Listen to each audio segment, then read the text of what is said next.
Have you ever taken a photo of interference? Grabbed a snapshot of quantum tunneling? Find out how to access quantum physics as a service in this episode of the Post-Quantum World. I'm your host, Konstantinos Karagiannis.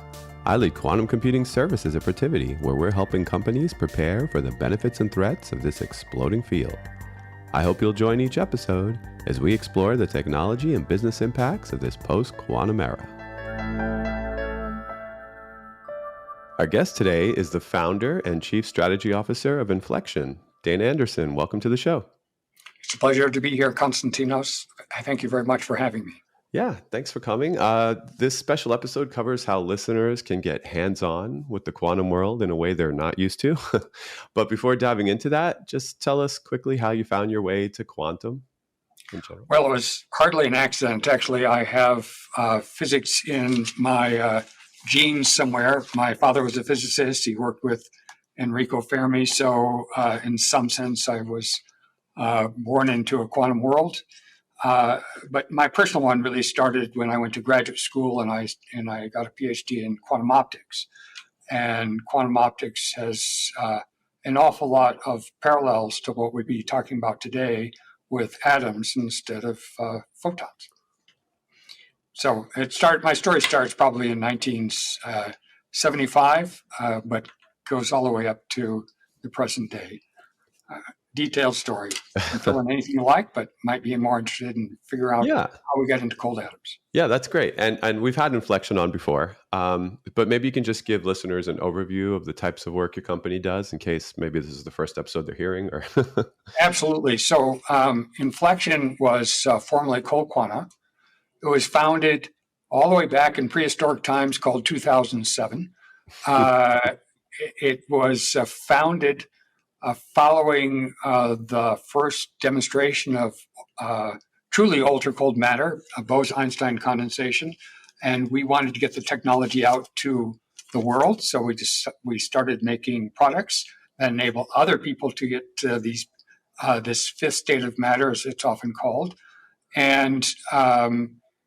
And by now, this company is hardly a startup. We do everything based on atoms, whether they're charged, so atoms or ions, from clocks to quantum computers and many things in between, including quantum memory, including RF detection by atoms, which we call quantum RF detection, and inertial sensing is one of the things I'm very close to, because that I've been doing since my PhD. So very broad spectrum of quantum things and quantum components. Yeah, and some terrific software capabilities too. Love the folks on that team as well. Super tech, they're outstanding. Yep. Great gang. So now on to Octon. When we get hands-on here, it's usually software related, Yes.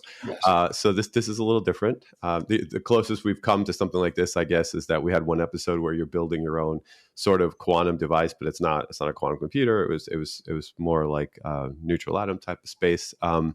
But this is the first time we're talking about accessing something that's not a computer on the cloud. So if you want to just give us a sense of what the platform does. So the hardware platform produces a quantum state of matter called a BEC, Bose-Einstein Condensate, and the interest is what you do with the BEC. But even before what you do is just understanding, getting a very different picture of quantum than you might have. Really hands-on, you can take a picture of a quantum wave function. I'll talk just a bit more about it, but in the end, of course, you do talk to the machine with software. And software is going to play a very dramatic role in what the machine becomes, as we'll talk about. But let me turn it back to you with questions, and we'll go deeper and deeper as you wish. Yeah, and keying on something you said there, we're going to drill into a moment. You're literally able to take a picture of something happening in the quantum realm. So that's kind of amazing. You initiate it, and then you capture this. So I was able to see some of that visualization back at the Q2B show, and it was pretty impressive. That's why I wanted to have you on. So maybe you can just start with a little refresher or maybe even intro to some listeners on what a Bose-Einstein condensate really is. Absolutely. And since we're on only audio and not video, you can't see my hands. So I'm going to do my best to describe what my hands do. But my colleagues at the University of Colorado, Carl Wyman, and Eric Cornell, and also Wolfgang Ketterle from MIT, demonstrated the first Bose-Einstein condensation. Not surprisingly,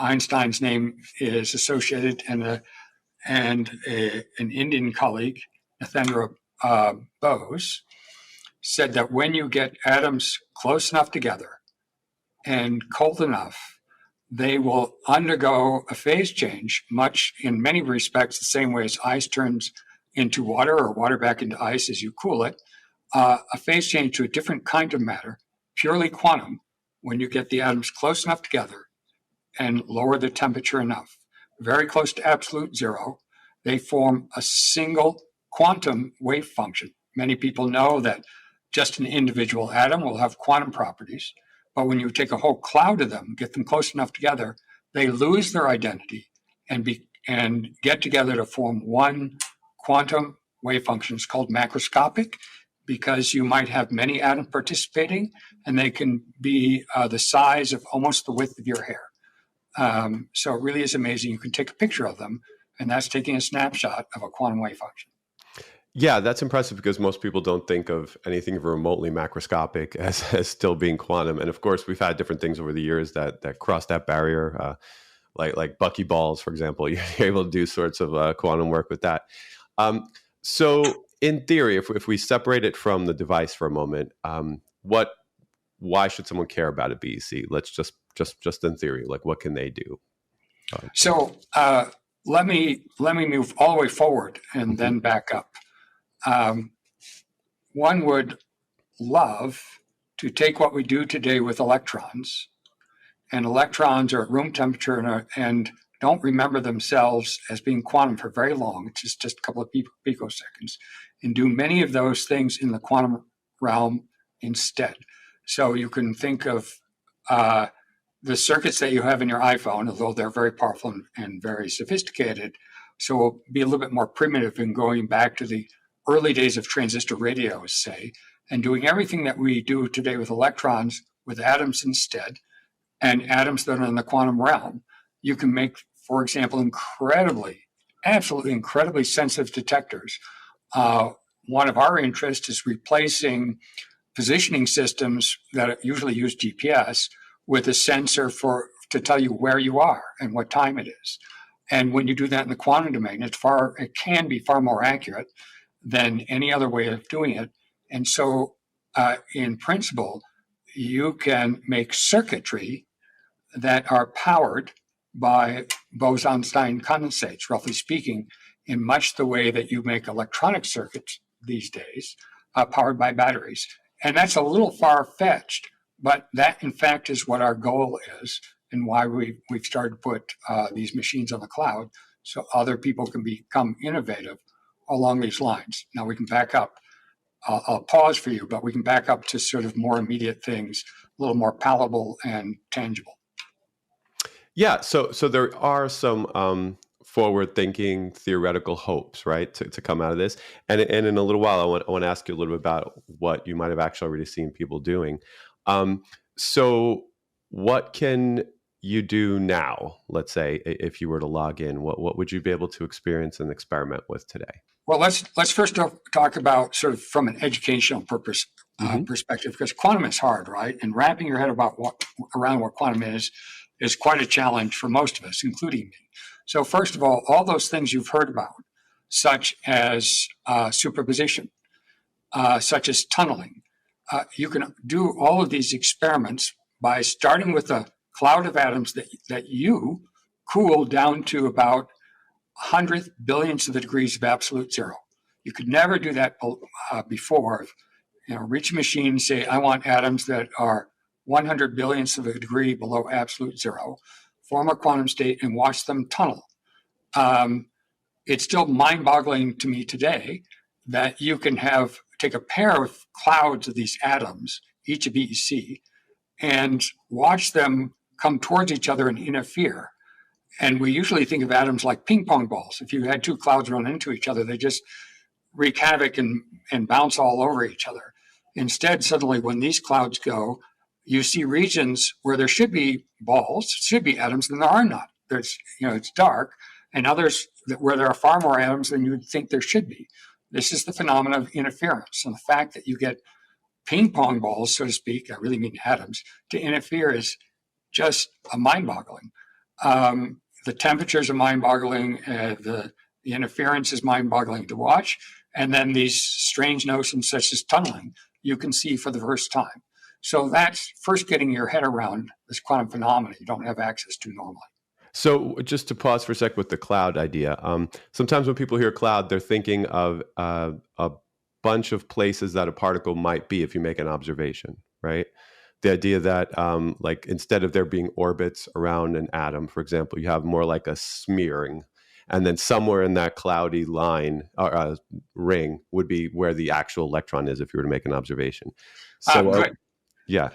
So remember, this might be 10,000 atoms. They form a cloud. We don't know, and it makes no sense, this is the annoying thing about quantum mechanics, to ask, where are the atoms? If you look, you'll see them. That's why you image them. But as long as you don't look, they're only acting as one entity we call the BEC, and not a collection of individual atoms. So when I say cloud, I mean this collection of atoms, and I say cloud partly because they're held in a vacuum, and they're held in place by magnetic fields and laser beams, and you shine light through them, they look like they're just sitting there. And so in that sense, they are cloud, and they take the shape of the container, but the container is made of light. And let me tell you, that's the beautiful thing. When you are programming this, you are programming how you're shooting laser beams at the atoms, and you're making them behave with laser light. And we'll get more into that perhaps, but that's another remarkable thing, is that they're just sitting there in the middle of a vacuum system, but all controlled with laser beams and sometimes magnetic fields. Yeah, and then you see this and you can capture images of it. And then you can do the interactions, like you said, right? We could see them interfere. And then we could see tunneling actually happen right before our eyes, right? Correct. Yeah. So do you want to just describe, since, I mean, we can't really show images, maybe what tunneling would look like if someone was using this, just to get a kind of imaginary. Yeah, so you can, so to speak, put atoms in a bowl. All right. You keep them in the bowl, and you know that if you think of a bowl of water, that water takes a certain level depending on how far you fill the bowl. And there's a lip of the bowl. And you can literally make a lip of a bowl that's done with a laser beam instead of, a massive material. It's made with a laser beam. You make a wall and a lip of a bowl. And even though the lip is above the surface of the liquid, the surface of the bowl of atoms, they show up on the other side. And that's called tunneling, because they shouldn't be able to get over it, but they can. And the reason that they can and do is because they behave as a wave, not as particles that you need to throw over a wall, but they can partly go through the wall, like light beams go through partially silvered mirrors. The light beams will partially get through. The atoms will partially get through the wall. And this you can take snapshots of and say, hey, they shouldn't be on this other side, but they are. Yeah. So imagine, instead of spending time trying to create diagrams to show what quantum effects might look like, if we can imagine them, we can actually see them happening. So that's what I thought. You see them happen. You take snapshots, and a lot like birders like to do with rare birds. You can say, I took a snapshot, and here it is. Yeah, it's the ultimate PowerPoint after this. Yes. Yeah, that's pretty amazing. I wanted to clarify that for everyone listening. So these are some of the type of basic experiments we can expect. Do you get to experience two questions, really? First of all, let's say we're doing something like quantum tunneling. Do we get to do precise measurements and see how many atoms went across, or is that not? You can actually. I would say the instrument, by some standards, it's the same in quantum computing. There's no great quantum computer out there. We're expecting them later. So the data you can certainly take. You can certainly count the number of atoms, but it will be noisy compared to some perfect picture that one has. It's partly noisy, in fact, because of quantum disks. The atoms are quantum themselves. So when you take a picture, you're actually looking at atoms, And maybe it's not surprising that's a little bit noisy. But yes, you can take data. And as time goes on, this machine will have more capability and you'll be able to take better data. But you can take some today. Yeah, what's amazing about that, even though like there's noise, like you said, these are the building blocks of translating from the theoretical ideas of what happens on that subatomic world to actually being able to count and see, and maybe even one day compare an expectation using something like a wave function of what percentage you expect to cross and what actually crosses. Oh, you'll get all those answers about right if you do the calculations. In fact, what you didn't see at Q2B is our upcoming simulator. So you will be able to calculate using conventional classical computers what you should see. And in simple experiments, you'll see the same thing as the calculation, or pretty, at least resembling pretty well. As time goes on, the fact is the machine can do things that you just can't calculate. That's the nature of quantum. And the idea of the simulator is you can get an idea, but then you'll have to turn to the machine for what really happens. Including when you want to do entanglement and things like that. And that's the fascinating thing. But there will be a simulator so you can check, do a sanity check. The simulator should totally tell you what you expect. And then you'll see that the atoms do pretty much that in simple experiments, but a noisy version. And as time goes on, they'll be more and more faithful. And then as time goes on, you'll find you can do experiments that the calculations just can't predict. So are there so these experiments, are they fully documented in the interface that someone who's listening can like go in and do what we just described, for example? So Octon was first publicly announced in December, and I will say that unlike quantum computing, where there's been this very long history of, since 1980s of people thinking about it, much less time has been put in there. So yes, there are documented experiments about doing interference and something called the Talbot effect, where you can see the atoms interfering. Over time, there'll be more and more, such as tunneling experiments. They're coming, but it's a young time now. Mm-hmm. So we invite people, in fact, to write programs, leave them with us. There'll be open source, coming in time, an open source way to do that so that people can share what experiments they've done and the programs they've done them with. Yeah, just like models we've seen in any kind of programming platforms for working with, let's say, a quantum computer. Exactly right. Share their code. Yeah, but in this case, remember, you're actually seeing these physical things happening, which is kind of mind blowing. For all these years I've spent just like imagining it, from Blackboard to whatever. Now to see it is amazing. And they do all the things that you've learned and then some. Yeah. And they appear. So can you explain what users would get with, let's say, the free versus paid tiers? So free, you get 10 shots per day for free. Mm-hmm. And there you have full access to the machine. You can program either via the web interface, which is pretty primitive in what you can do, or by Python, Octopi, we call the language. And you can program what it does in Python. You get the data out, and you get 10 shots. The machine is currently on for several days a week and then off to upgrade or check and so on. But you can submit a job anytime, but it runs obviously only when it's up. So you don't know when it's going to come out after you put it in when you're working for free. When you have a subscription, a nominal subscription is about $10 per shot. And then you have priority in the running. So in the free version, if there are other people that have put in a lot of jobs before you, you just are where you are. The paid jobs are prioritized. And then if you're really a hardcore researcher, you probably want to call us and get a subscription because you might want thousands of shots. And you might want them basically to own the machine for this slot of 10 minutes. So you get absolutely reproducible results, things like that. So that's not articulated except to say, give us a call, because we want to meet people's needs. So it's the first tour for anybody who walks up as either free or use a credit card. And after that, if you want to get really pro, it can get quite sophisticated about what you do and how you're given time to do it. And it's still a great value because I would assume this thing cost a few million to make, right? So and to run and maintain. I mean, It's yes, it's a couple of $1 million machine, I'd say, but more importantly is the time and the number of people, PhDs it takes to build one of these machines and then maintain it.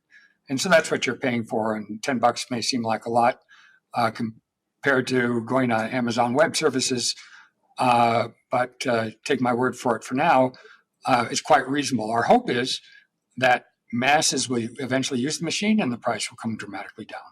Okay. So when IBM first put quantum computers on the cloud, we saw the papers start pouring into archive. Has this platform led to any papers yet?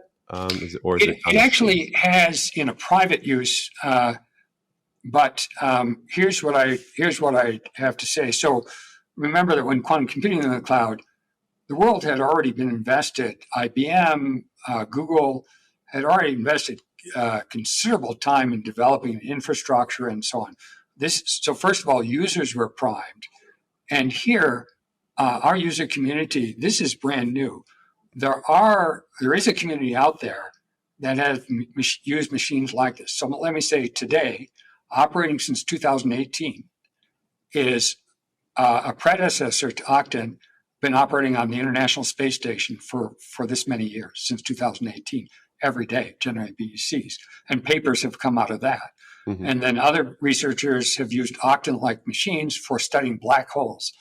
For example, very scientific research. Our hope is to enable an industry like the maker industry, community of people inventing things. That's what this machine is for. So no, not yet. It's been publicly announced in December, but we sure do hope that this is what happens. And we will encourage people to reach out to us. We'll help them do that. Yeah, that this is the ground floor here, as far as having access to something that can lead to really, really novel research.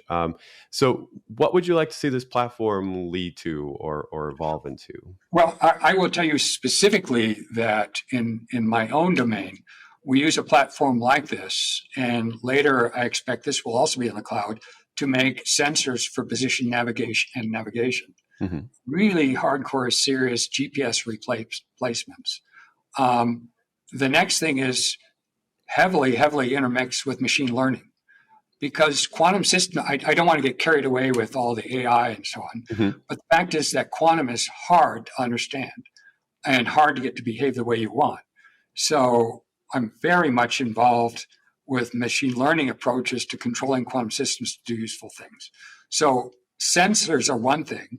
The other thing I mentioned earlier is much more along of what we call atomtronics, the analog of electronics. So one can make atom transistors that use atoms instead of electrons and work in the quantum domain purely rather than in the classical domain. So you can make amplifiers, oscillators, you can combine the behavior, and this does get carried away, but just by analog, all these things go into a radio. I'm not suggesting you make a radio out of atoms, but there's all kinds of detectors and radio-like receivers, for example, that one can make using atoms instead of electrons that are incredibly sensitive. You can also do, the things like you do with compute, do logic, although if you really want to do logic, a quantum computer is better, but there are other signal processing tasks that you can do with Octon that you can't do with the quantum computer that I look for people to do. Okay, and with all that kind of signal transmission, maybe even tiny electronics can benefit, right? Like any kind of nano devices might be able to have receivers that are smaller, take up less space, less power. Well, like the compute, there's likely to be functionality which is hybrid. You have a quantum system over here, it's processed mm-hmm. quantum, and then to go further, for example, you're not going to do communication with atoms, right? They'll always translate into light. You're not going to do heavy intensity classical computing with atoms. You're going to leave that to electronics. So yes, I envision atomtronic circuitry side by side with the electronic circuitry to carry out very sensitive detection, signal processing, and then make it useful to the world by communication or classical processing. Okay. And can you envision any other experimental tools being made available as services? Is this like the first of many types of things you might want to consider offering? So I'm not quite sure if this answers your question, but there'll be more and more functionality given, as I say, more and more components. Mm-hmm. But every component with atoms is made with light.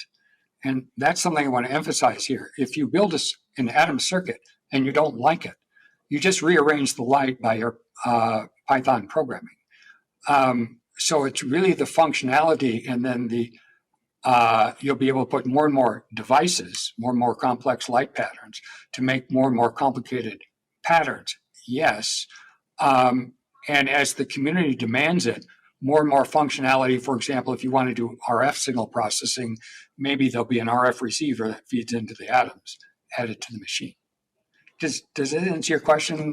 Yeah, and I was also thinking, like, could this be the beginning of a new breed? Like, I know you're working on like the gravimeter, right? That detects anomalies.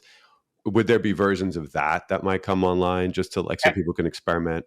Absolutely. I mean, that is the other thing I was describing that I hope come in line is the development of inertial sensors for measuring the Earth's gravity. And so the scenario would be that an engineer or an inventor creates a new kind of sensor for maybe more precise, maybe it senses subtle seismic motion of the Earth or strange RF fields. Let them design it there. Then it gets turned into something that's actually deployed, used. So it really is a different culture of invention. And Infleqtion's intention of putting Octon aside from the educational one is to get many more creators and inventors access to very difficult technology and make it useful to speed the design, innovate, design, deploy cycle that quantum so much needs and is such a barrier to because it's so hard to make. And so this is designed to be a totally new paradigm for creation and innovation in the quantum domain. Absolutely. Yeah, it's amazing. I mean, the whole maker approach. When I think back to the early days of X as a service, it was always, like infrastructure, software. That's it, whatever. Right. Now we've reached this level where we're actually playing with atoms as a service. Well, one way or another. It's quantum mechanics as a service, so to speak, and atomtronics as a service, and then to turn that into reality in time of making, delivering things based on the designs of users of Octon. And a key point is here: users of Octon currently get to keep anything that they do is theirs. All the IP is theirs. So that's meant to generate, interest in innovating with the platform, where people get to, keep their IP, develop their technology, and be able to leverage, online access to quantum mechanics and quantum systems. Yeah, if you're patient, there's nothing stopping you from going to the link in the show notes and actually giving this a try. And everyone should, just to see it's amazing. The first time I saw it, I was kind of blown away. I just knew the gravity of what I was observing. And I don't want to make a bad gravity quantum joke or anything here, but but it was amazing. So before I let you go, were there any other updates on Infleqtion you wanted to give? Maybe roadmap or other kinds of things? A roadmap for Infleqtion is actually going to be coming through a webinar in the not distant future. We're talking about this in the following week. Oh, that's good. You'll hear much more about our computing effort. We've been pretty much below, not very much above the radar, put it in what we're doing in quantum computing. And, a key aspect is that Octon, what you see in quantum signal processing, is actually very much related to what we're doing in quantum computing in the long term. And in particular, to get quantum technology at the edge, as our world likes to refer to it. So you have this sensing, the signal processing, and the compute, all very much at the edge in the future. So I think folks will get a picture of that. And please do, you'll make me happy if your audience uses Octon, because frankly, we have to show that it's useful. And we want to see people doing useful things with it and bring quantum to the masses. and keep your eye on it, because it will be upgraded much more quickly than you see quantum computers upgraded, and have more and more capability over time. Yeah. So please do come back. You heard the call to action.